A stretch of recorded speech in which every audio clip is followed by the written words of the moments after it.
নমস্কার বন্ধুরা, আজকে তোমাদের আমি আবারও একটা নতুন রেসিপি করে দেখাবো। তো দেখো, এখানে নিয়েছি আমি শাপলাগুলোকে এরকম ধুয়ে ছোট ছোট করে কিন্তু আমি কেটে নিয়েছি।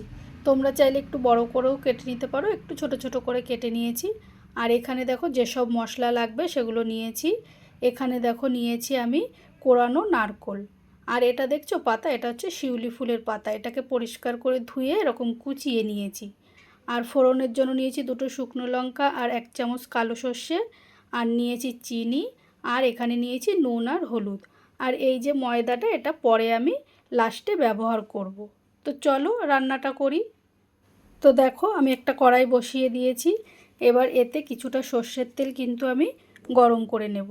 এর মধ্যে এবার ফোড়ন দেব শুকনো লঙ্কা আর কালো সর্ষে। ফোড়নটা যখন ভাজা ভাজা হয়ে যাবে তখন কিন্তু এর মধ্যে দিয়ে দেব যে শিউলি ফুলের পাতাটা কুচিয়ে রেখেছিলাম সেটা।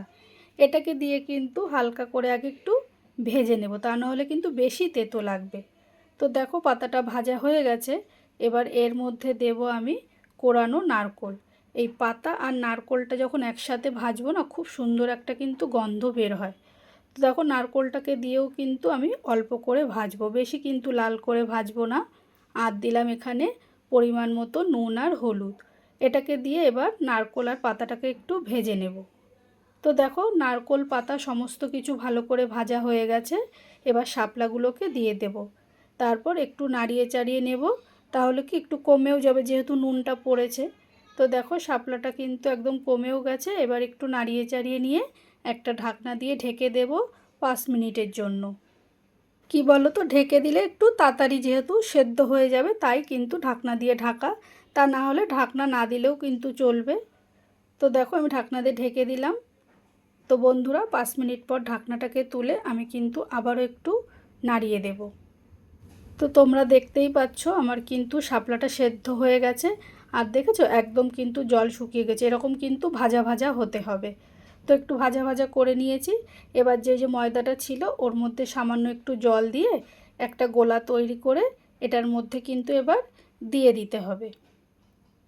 তো দেখতেই পাচ্ছ এরকম কিন্তু পাতলা, বেশি কিন্তু গাঢ় করতে হবে না। আর দেবো এখানে স্বাদ মতন চিনি দিয়ে এটাকে নাড়িয়ে চাড়িয়ে নিয়ে 5 মিনিট মতন রান্না করব। বেশি রান্না করা যাবে না, তাহলে কিন্তু একদম ঘেটে যাবে। শাপলা তো এমনিই নরম, তারপরে একটু ঢেকে নিয়েছিলাম। তো 5 মিনিট পর দেখো এরকম কিন্তু একটু ঝোল ঝোল টাইপের হবে। তো বন্ধুরা, আমার কিন্তু রান্নাটা পুরোপুরি কমপ্লিট হয়ে গেছে। তোমরা কিন্তু একবার হলেও কিন্তু এই শুক্তোটা রান্না করে দেখতেই পারো। তো এবার আমি একটা পাত্রে নামিয়ে নেব। তো দেখো, একটা পাত্রে আমি নামিয়ে নিয়েছি।